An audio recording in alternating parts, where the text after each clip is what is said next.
Kellan, you got here maybe a little bit later than some of the other guys, but just what have your impressions been so far of all of this that comes with Kentucky basketball as you kind of get into it? Yeah, it's been it's a different world to, in a lot of ways. But it's been awesome. It's been, humbling to be able to be fortunate enough to be at a school like this with such a storied tradition, just in terms of winning and basketball success and helping players achieve their dreams. Although I was, I think, a week later than most of the guys, it's been good to be here and get acclimated with the team and with Lexington and everything that comes with the experience of being here. So I've enjoyed it a lot so far. How prepared do you think you are for a program where every dribble could be examined and questioned? Yeah, I think I was prepared in some degree at Davidson, just having a solid career there and being on some pro radars, but I'm well aware that it's nothing compared to what I'm going to expect here and what's going to be expected of me as well. But ultimately, that had a lot to do with why I decided to come to Kentucky, was to put myself in that position in front of all those eyes to hopefully get to where I want to get post-college. So, I know it will take an extended amount of focus and attention to detail, but it's a challenge I'm willing to embrace to get to where I want to get. So, just speaking anecdotally, last year at Davidson, we had an awesome summer experience, and it was restricted to in some elements because of COVID, but we really built that bond throughout the summer, and it continued into the fall. And in my 4 years at Davidson, that last year's team was the closest team I had, and that I think helped us on the court get through some adversity, get through tough times in practice and workouts.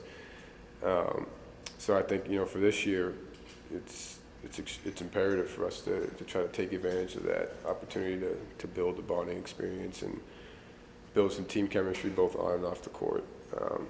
From my experience, since I was a little kid, the closer you are off the court, almost always seemingly translates to success on the court. So us being able to be here in June, I think will pay us well as the summer progresses and we get into the year. What do you think is expected of you?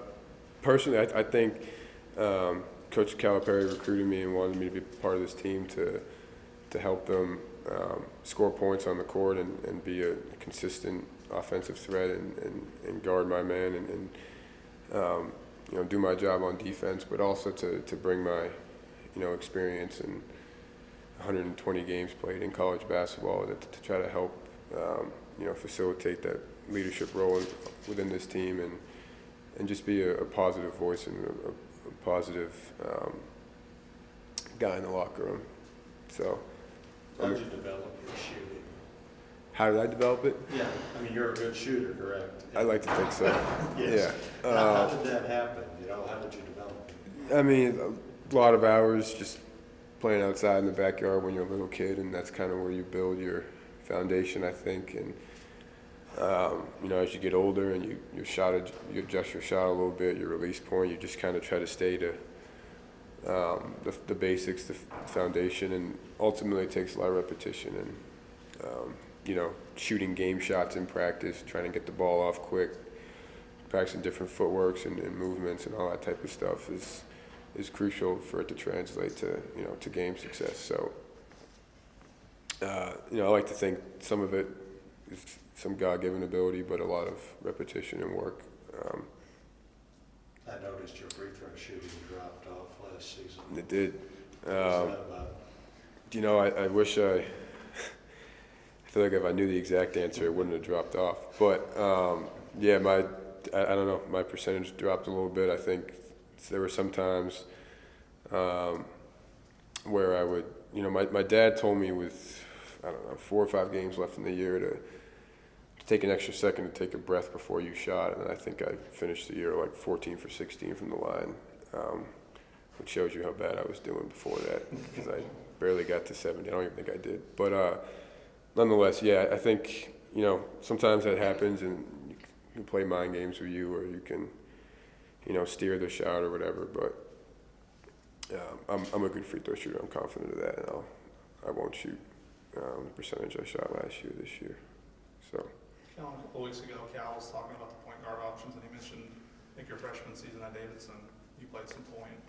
I guess you're probably recruited to play off the ball here, but in a pinch, if you did have to play point guard, how comfortable would you be in that role here? I played some point guard, but it was more limited my freshman year. I was the point guard for Davidson this year. That's where I started at. The first two games, I started off the ball, but the rest of the season I was the starting point guard. So I got comfortable with it. I played point guard in high school a lot, in prep school specifically. So I'd be prepared to do that in whatever capacity he would require.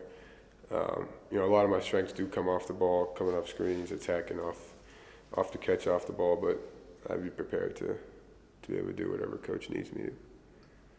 What do you think would be the biggest encore difference between playing at Davidson as kind of the star player and now kind of being a guy that has to maybe more fit in more than just being, the go-to guy? I think ultimately for the next level, I think professional scouts and team personnel want to see how well you play with really good players. So I think that it will be important for me to, always be aggressive and count on my scoring ability and what I proved for 4 years, but also to do it, within the flow of an offense and to play with a level of unselfishness that will help the whole team. And there's obviously a competition difference to some degree from the SEC to the A10. I think another inch or two at most positions and a little more athleticism and speed and quickness that I'll have to adjust to. But I think those are all good challenges. I think I will fit in well with this team. You averaged a lot of minutes at Davidson. How much of a challenge is it for any player to deal with fewer minutes if it comes to that? I think that's something that won't faze me too much. I hope I can be on the court as much as I can be, but at Davidson we had a shorter rotation and it required me to play 35, 36, 37 minutes every game. So I want to win at the end of the day, and however I can help attain that goal every night is what I'm most focused on, not how many minutes per game I'm playing. What are your impressions of your teammates so far, just in pickup games and stuff? They've been great. There's a common goal, it seems like, this year, especially with the guys that are returning, to kind of reestablish Kentucky basketball it just, a lot of the guys have spoken about how they really feel like this is a good group of guys and the team's going to be close, and then pickup's been competitive, and you see what guys can do and how we're fitting in, and it's been good. So I've enjoyed it, and they're great guys off the court, and I think we're gonna have a fun year.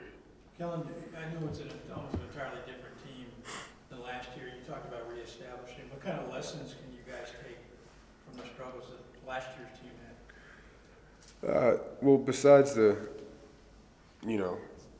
kind of obvious adversity that the whole country faced in college basketball with the pandemic and cancellations and not being able to do what we're doing right now in the summer and all things that lead to a successful season. But aside from that, I think there's going to be an emphasis for us on shooting and moving the ball and playing a little more free flowing that will allow us to create opportunities for both ourselves and our teammates. And that's what Coach Calipari's been, that's what his best teams have been known for. And I think in him showing us some film and kind of explaining to us the way he wants us to play, I think that's what we're going to look to do. So I think we have the personnel to do it and the experience. I'm sorry. At Davidson, you founded the College Athletes for Respect and Equality, and I'd heard or read that you were thinking about starting a chapter here. Where does that stand? Well, there wouldn't be any sort of new foundation or new element to it. I think, obviously there's a larger following and the potential to impact more kids and potentially reach more schools with, with the kind of the nucleus of what care is. But that's something that down the road I think we're gonna explore as basketball and camp settle down. But yeah, I'm excited for that opportunity to hopefully impact some more people, and still stress how important just treating people right and with the sense of equality still is to this day. Yeah. I read where the Davidson team toured Auschwitz, and I wonder Yeah. what sort of impression that made on you.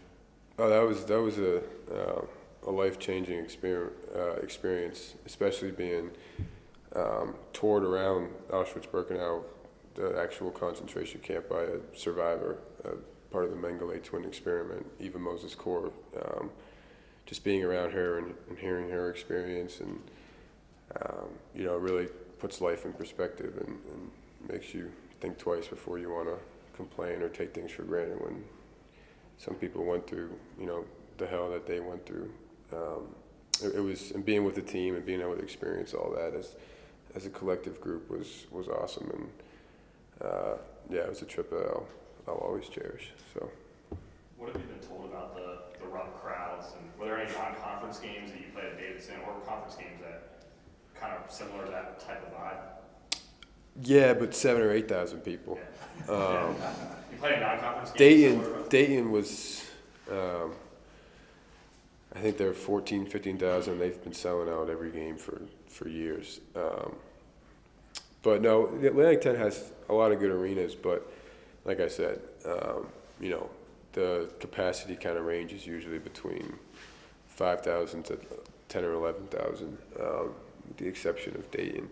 So, I think a lot of the demeanor of the crowd and some of the energy will remain consistent, but you double the crowd, or in some cases triple it. I think it will be a whole new experience, and it will be surreal, and I'm excited for it.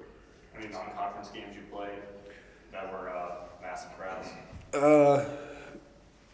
We played at JPJ when we played UVA my freshman year. I think that's about 15,000. Dayton is in conference, but that's 14 to 15,000. Let's see. We played at the Dean Dome, which was that's a little bit of a different. It's not quite as in your face and loud, but ultimately, no, nothing. I don't think. I know nothing compared to what Rupp will be like, from everything I've heard and from what I've seen on TV. So You've should had be several fun. members of your family try to bring about better treatment for all people. How has that impacted you, do you think? The family history. Yeah, a lot. It's what further inspired me to try to be involved in some capacity. My grandfather lived in exile for 7 years and was on the run and was fighting against apartheid in South Africa. My grandmother was a very notable activist in her time, fighting for passport laws for black women in South Africa and also against apartheid. And she's kind of a household name to some degree in South Africa now. So, I'm incredibly proud of them and their efforts, and to be their grandson. And it kind of runs in the family. Just fighting for justice for all people. So that had a lot to do with I remember my grandmother told me I was carrying on the family tradition, so it meant a lot coming from her. Can you describe your game in your own words? Who is Kellan Grady on the court? I'm a winner. I care most about winning, but I'm a scorer. That's my MO, to score the ball, and I try to do it in an unselfish manner and try to be as good as I can on defense and help my team win offensively. However, that can get achieved that night is what I'm focused on. But ultimately, I'm a scorer who can shoot the ball and play. I think I can score at all three levels. in the mid-range game with floaters and pull-ups as well as at the rim and from beyond the arc. So we're seeing this big shift in college basketball with name, image, likeness, and even transfers. With the team of a handful of transfers, just what's that interaction like as a bunch of teammates coming from different coaching staffs, cultures, that sort of aspect? It's been good meeting. One of the common questions I think for a lot of transfers, at least I would presume, given my experience so far here, is what was your school like? How was what was the social vibe like there? What was your coach like? And then you kind of just pull together all the things you've heard and different experiences, and then when you come together for one common goal, with the same name on your chest, I think it kind of makes getting closer and understanding the experience here a little easier, given that we've all gone through the college basketball experience so far. So I've enjoyed meeting all the guys. We're waiting for O to get here. I'm excited to meet Oscar as well, but it's been a great experience so far. You talked about scoring in an unselfish way. Is that difficult to balance that? And I assume you hone that skill in your time at Davidson? It can be. I think there are a lot of times where I could be more aggressive.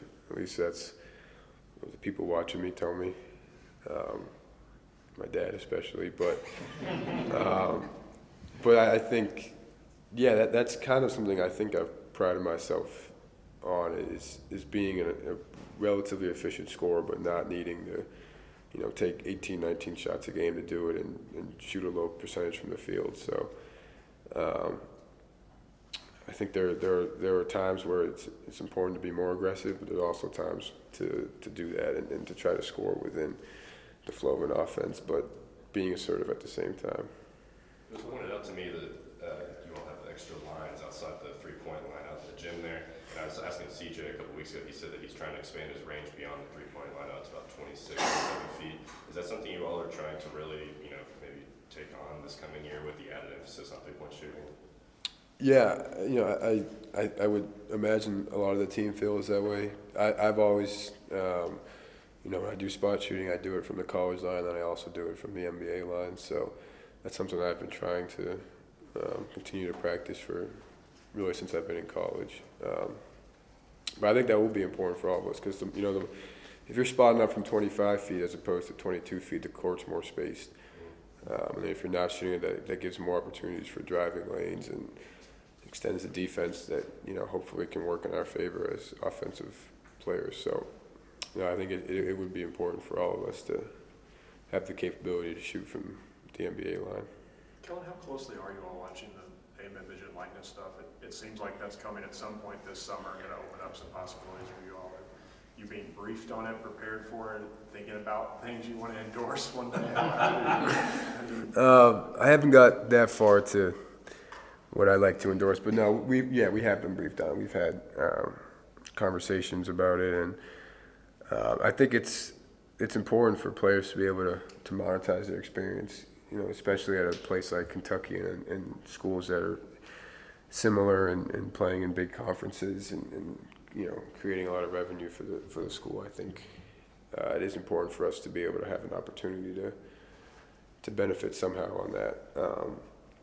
And just embracing that idea and being willing to take part in it is kind of where I'm at right now. And I don't have anything concrete as far as my plans on how to exactly do that, but I'm excited about the opportunity for it. I think the whole team is. What do you remember about playing against Kentucky? Well, it ended up being a great game. I remember that. I think the first 10 or 12 minutes, I was only a freshman then, so I was kind of getting. There was a couple times where I made what I thought was a really nice move and probably would have been 2 points in the A-10, and then I think it was Sasha and Hamadou just beat it off the glass a couple of times. I adjusted, but I remember that. That was kind of a welcome to the tournament, but also to big time college basketball. But we set, as a team, we were a little, we started off the first 4 months or so, we started off pretty hot, and then we got kind of rusty, and then we settled in the second half, and myself included. And, it was a nail biter. Then, obviously, I wish we had won, but I can live with it a little more now. Is it easier to face that kind of competition when you're doing it every game as opposed to at Davidson if you're playing a bunch of A-10 teams and then every so often playing a high major team? How does that maybe work with your game, I guess? I think that's as important as anything in terms of having success at this level. And that has a huge deal of why I wanted to be here, because competing against SEC players every day in practice prepares you, one, for the games, of course, but also for the next level. And that's an experience that you can only get at a certain amount of schools here. Obviously some teams have the ability to, at lower, an A-10 or an American Conference or a Colonial, whatever it may be, they have the ability to turn it on for a game or two. And in some cases, it doesn't matter who you're playing, but I think it 100% behooves you to be able to do that every day in practice and in games. So, yes. I read Trevor Noah's book, speaking of your background. I have not read it. I shouldn't tell my parents that, but I watch Trevor all the time. I'm a little dork with comedians. I watch Trevor and Jimmy Kimmel and those guys all the time. So, yeah, I love Trevor Noah. He's awesome. No, I've heard his book. Multiple people have told me I have to read it, so eventually I will. I like Jordan Klepper too. I think he's pretty funny. My brother likes him. I don't watch him really, but my brother likes him a lot. Yeah, I read the book. It's good. And Trevor's good. Yeah, Trevor's awesome. Thanks, everybody. Thank you. Thanks, guys.